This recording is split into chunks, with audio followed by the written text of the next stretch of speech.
Es lo mismo que hicieron con Ana Belén Montes, es lo mismo que han hecho con todas y cada una de las redes desactivadas.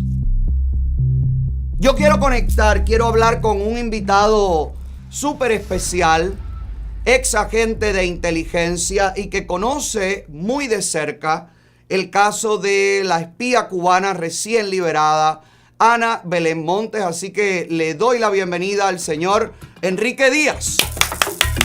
Bienvenido. Muchas gracias, Otaola. Es un placer estar contigo y con toda tu teleaudiencia en el día de hoy. El placer es nuestro porque además es un verdadero descubrimiento saber todo lo que se ha movido detrás de este caso y de la liberación de Ana Belén Montes. ¿Cómo usted recibe el hecho de que Ana Belén Montes ha sido liberada? Bueno, realmente ya se sabía que iba a suceder, ¿no? Algo, desde mi punto de vista, poco deseado. Ana Belén Montes cometió delitos muy graves contra la seguridad nacional de los Estados Unidos, como espía posiblemente dentro de lo que es el aparato de inteligencia americano.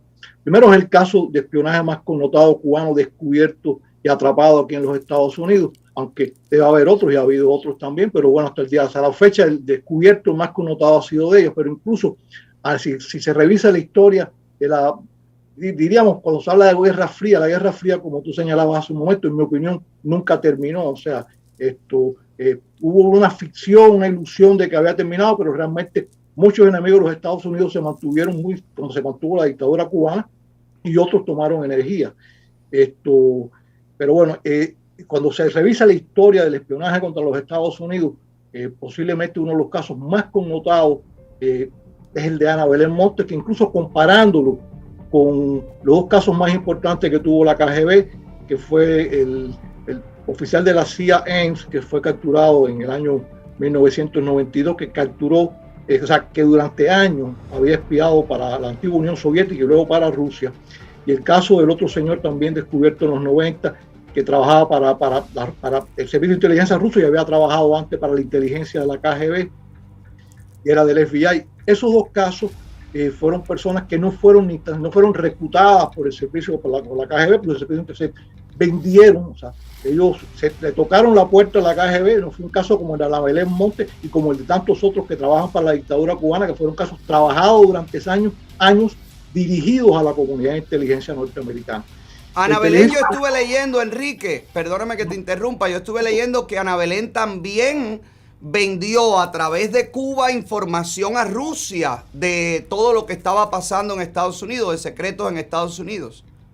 Sí, o sea, se señala, y bueno, yo me estudié cuando salió el caso de ella, toda la información, más he visto todas las declaraciones, conozco las otras personas que han estado en estos días hablando bastante sobre el tema y que han escrito libros, como el oficial retirado, la gente retirado del FBI, Peter Lapp, y Chris Simmons, de la inteligencia militar americana.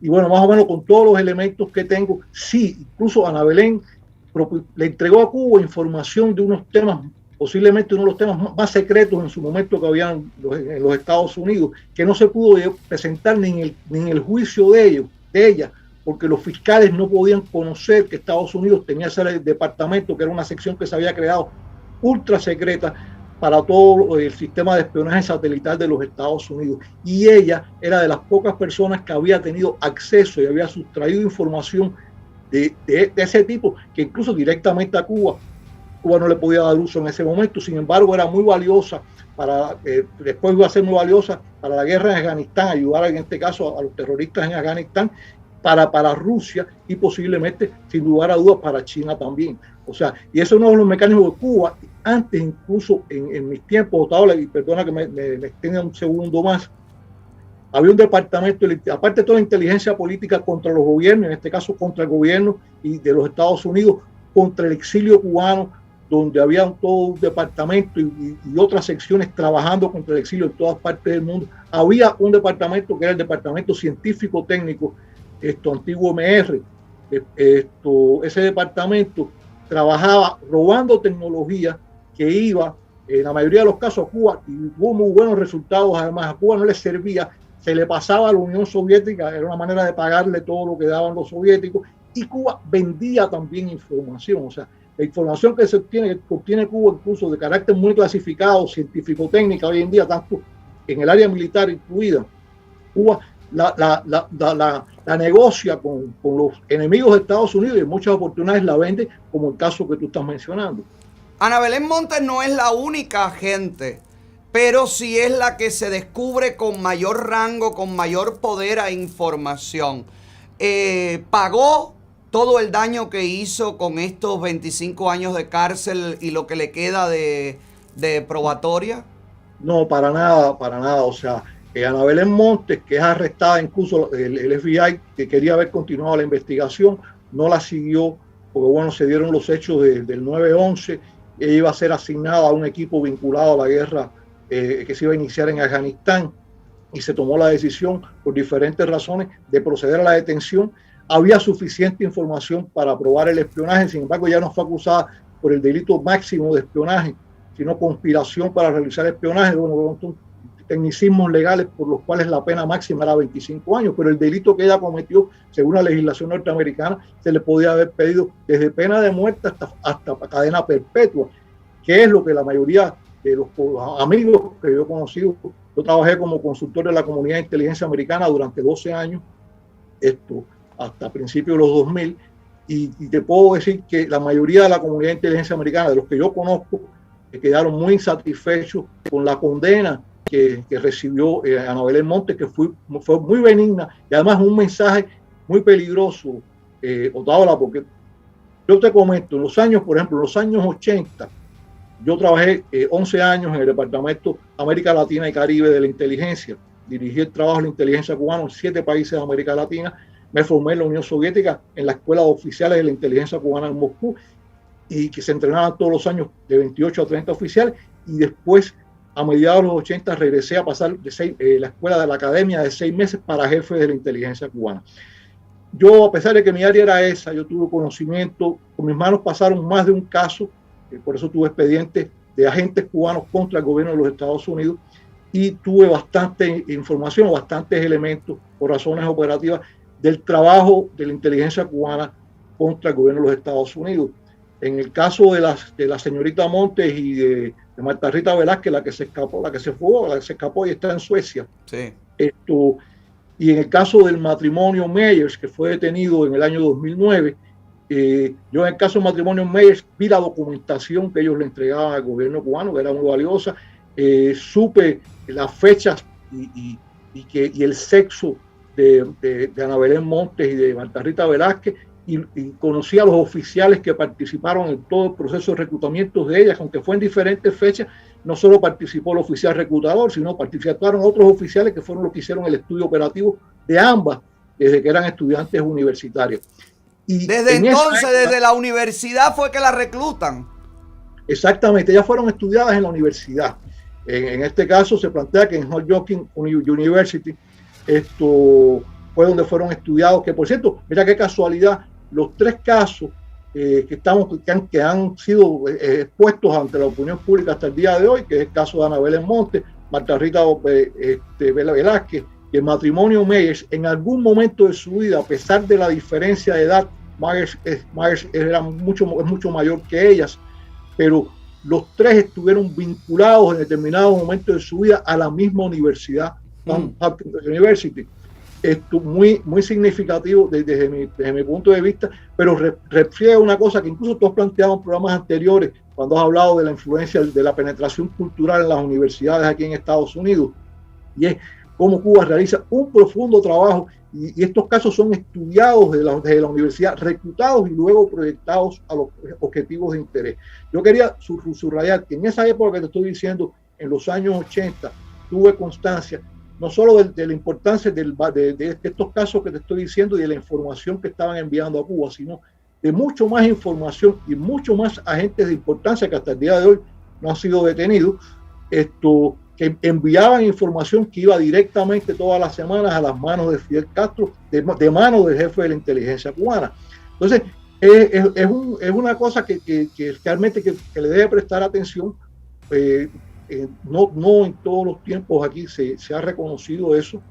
Creo que en su momento la comunidad de inteligencia americana tuvo conciencia de los hechos, pero bueno, no todas las administraciones lo han tenido tampoco. ¿Está sucediendo ahora, Enrique? ¿Continúa sucediendo esto o ya acabó la penetración de agentes en Estados Unidos? Para nada, yo pienso esto es exponencial, Otaola. Mira, una de las misiones que tiene cualquier agente que se reclute, ya sea para penetrar el gobierno norteamericano, el Pentágono, como el caso de Ana Belén Montes, para penetrar el Departamento de Estado, como el caso del matrimonio Myers, o como un agente ya reclutado en plaza, por ejemplo, en un medio de comunicación, o reclutado en X Secretaría de los Estados Unidos. La primera misión que se le da es ser agente, o en una universidad, agente indicador. O sea, en todas además de entregar sus resultados de trabajo, él debe decir, mira, tengo un compañero de trabajo, conocí a una gente en la universidad que tiene características, que tiene sentimientos antinorteamericanos, que tiene ideas de extrema izquierda. Entonces, cada agente de estos sirve para seguir reclutando más personas. Tú señalabas en el programa de hoy, yo te pude ver un poco antes, hablabas, por ejemplo, refiriéndonos al trabajo contra la comunidad cubana. Este es un trabajo que se ha multiplicado, siempre ha existido. O sea, la inteligencia tiene solo un departamento, tuvo siempre para trabajar contra el exilio. La contrainteligencia, cosa que no es común en Cuba, tenía un departamento que en aquella época era el departamento 14 de Lingote, solo para trabajar contra el exilio. Todos los departamentos de la inteligencia apoyan esto. El trabajo de la inteligencia cubana, precisamente el caldo de cultivo está en todas las oleadas de exiliados, que por cierto hay un detalle muy interesante. En muchos casos ellos reclutan. Yo recuerdo cuando yo estudié en la Academia de la Unión Soviética, los soviéticos tenían la experiencia con los rusos, como le llamaban, los rusos blancos, en el trabajo contra sus exiliados. Y ellos explicaban que el sentimiento nacional se explotaba, y en el caso de Cuba sucede otra cosa. A veces hay gente que se ha ido de Cuba, o que se está yendo de Cuba y ha sido reclutada antes por ellos, que no comparte, porque yo creo que de corazón muy poca gente puede realmente estar convencido de lo que es aquella basura, pero porque quieren seguir volviendo a Cuba, porque tienen familiares en Cuba, porque se les facilita algún tipo de negocio que quieren hacer. O sea, hay una serie de motivaciones, porque la gente puede decir, no, fulano no puede trabajar con los cubanos porque él piensa como yo. No, cuidado. Primero, los que están trabajando con los cubanos no siempre lo dicen ni siempre lo muestran, pero incluso hay gente que política o ideológicamente saben que aquello no sirve, pero porque tienen una abuelita, que entonces la abuelita ellos la ayudan y por allá para que le den un turno en el hospital o para que la atiendan. Todo eso, porque la inteligencia trabaja con todo este tipo de armas sucias, por decirlo así, porque es la realidad. Sirven para el reclutamiento de cubanos. Por eso yo puedo calcular esto, y yo sé que va a haber gente, como siempre, que yo he dicho esto en el pasado, se puede molestar, pero es la realidad. Yo creo que sí son cientos y cientos de los infiltrados, como tú, el término que tú empleabas, que tiene la dictadura dentro de nuestra comunidad, al igual que los tienen en su trabajo contra el gobierno de los Estados Unidos. Según su experiencia, Enrique, según lo que usted ha conocido y la manera en la que ha visto que ha operado la dictadura cubana, incluso desde cuando usted trabajaba en inteligencia allí, mi pregunta es, ¿cuál es la estrategia ahora que está llevando a cabo la dictadura cubana? Bueno, precisamente, primero, o sea, estamos en el punto de vista político. Como yo repito siempre, la dictadura se sostiene sobre dos muletas. Una muleta es la interna, que es su gigantesco aparato de contrainteligencia que reprime y controla a los cubanos desde la cuadra hasta el centro de trabajo. Y la otra es el servicio de inteligencia que influye, o sea, porque se obtiene información de inteligencia para influir en la política de los países. Entonces, estamos viendo el trabajo en las academias, el trabajo contra el exilio, pero paralelamente a eso, todos estos agentes, a través de cosas que hacen y que dicen, porque por ejemplo, mira, Ana Belén Montes influenciaba en la opinión de un sector de la comunidad de inteligencia norteamericana, no, los cubanos no son peligrosos, sí, etcétera. Bueno, pues hay otros que en el área en que están, bueno, sirven a los intereses de Cuba creando estados de opinión, y los resultados ahora hablan por sí solos. Todo esto que está pasando en América Latina hoy en día, porque el régimen, Cuba es una isla quebrada, eso no tenemos la menor duda, sí, pero esa isla quebrada está ahí. Entonces, repito, sé que a muchos compatriotas no les gusta que le diga esto porque dicen como Estados Unidos, que es el país más poderoso del mundo, y esa isla no tiene nada, ¿cómo Estados Unidos no va a poder con ellos? No, la realidad es que esa isla se ha burlado de los Estados Unidos durante 64 años. Están ahí y tienen un aparato de inteligencia clasificado no por mí solo, sino por muchos expertos, como uno de los aparatos más sofisticados de inteligencia del mundo y de influencia. Entonces, eso hace que hayan regímenes o gobiernos como el que hay en Colombia en estos momentos, como el de Chile, como lo que ha pasado en Bolivia, como lo que pasó en Perú con este señor que ahora está detenido, pero bueno, vamos a ver qué pasa, con el regreso de Lula, que además fue un caso manejado por Cuba todo el tiempo y financiado por Cuba desde joven, desde que empezó con su organización sindical o con su partido en Brasil. Yo atendí Brasil en la inteligencia también. Entonces, los resultados hablan. Venezuela es el fruto del trabajo de la inteligencia cubana. Y ahí están. Entonces, no nos llamemos al engaño, no nos olvidemos, no creemos que la guerra ya se acabó. Y además, ahora para colmo, también desde hace muchos años, la comunidad cubana, por razones que comprendemos, ¿no?, pero se ha convertido en otra fuente de financiamiento importante para ellos. En fin, es toda una amalgama de cosas gigantescas. Está la dictadura cubana, está la inteligencia cubana detrás del mecanismo de seguir manteniendo desde el exilio, no solamente en Miami, sino en donde quiera que están los cubanos dispersos por el mundo, para seguir esa cadena de manutención. Está la mente maquiavélica de la dictadura cubana para mantener esclavos a los cubanos que nos creemos libres por haber escapado. Por supuesto, Taola, al igual que... Y ahora hay una cosa muy interesante. Tú hablabas de los influencers, los youtubers, o sea, algo que no existía, por ejemplo, en mi época, que todavía no había internet. Pero puedo decirte una cosa, porque cada cosa se hace aplicable el mismo método. Cuba, por ejemplo, la inteligencia cubana, que desde los años 80 obtuvo recursos económicos de todo el exilio cubano en los diferentes países del mundo, o paralelamente a eso, tenía un trabajo de penetración contra los medios de comunicación, contra cada organización del exilio. Y entonces Cuba no solo, mató gente, o sea, Cuba cometió asesinatos de figuras en el exilio en diferentes momentos, pero aparte de eso, dividía las organizaciones, creaba problemas. Por ejemplo, yo te puedo decir, así lo digo públicamente porque es la realidad, tú eres un objetivo de la inteligencia cubana. O sea, penetrar, o sea, causarte problemas, saber qué tú vas a hacer, aunque tú haces un trabajo público, afectarte tu círculo de relaciones, eres un objetivo.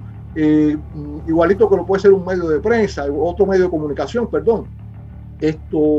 Y cualquier organización que surja. Entonces, por eso no es que hay que vivir, diríamos, preocupado ni tampoco paranoico, pero sí hay que tener mucho cuidado, porque donde quiera, a veces incluso cuando surgen conflictos entre compatriotas, hay que tener mucho cuidado, porque atrás o en el medio de esos conflictos puede haber una persona que nos dijo al oído algo, y hay que ver por qué lo dijo y cuál fue la intención. Estoy de acuerdo. Según su experiencia, y con esto termino, Enrique, agradeciéndole su tiempo y todo el conocimiento que puede transmitirnos, toda la luz que puede darnos sobre este tema.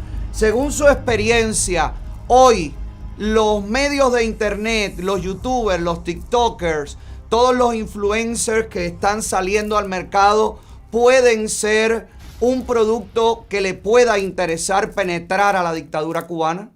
100% convencido ahora. Cuando, por ejemplo, cuando tú miras tu programa, por ejemplo, que sabemos que tienes muchísimos seguidores y además muy interesante, te sigue mucha gente de todas las edades, pero hay una generación de cubanos jóvenes, no solo aquí en Estados Unidos, sino en otros lugares del mundo, que te siguen.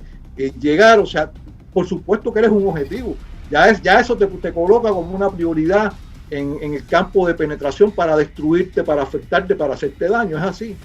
Y la creación de influencers, Enrique, también la creación de imágenes que defiendan los intereses de ellos, aún surgiendo públicamente como anticomunistas o con el discurso, yo no estoy de acuerdo con aquello, pero esa gente puede ser materia de creación de la inteligencia cubana? Esos es la jugada más peligrosa, porque los que ponen ellos hablando de eslogan de la revolución y eso, nadie los va a ver, o sea, claro. ellos no son tontos. El peligroso es ese que va a salir diciendo, sí, pero, y ahí tenemos que encender, como yo digo, las alarmas cuando veamos eso. Gracias, Enrique, un placer hablar contigo. Gracias a ti por invitarme, Otaola. Este programa es tuyo, cada vez que puedas hablarnos de un tema que tenga actualidad, pues aquí estamos. A tu orden. Gracias, un abrazo. No lo digo yo, hablo con los expertos, con la gente que sabe. Todos ellos que dicen, Otaola, tú estás loco, Otaola es un paranoico. No, Otaola está claro y Otaola monitorea y ve lo que surge.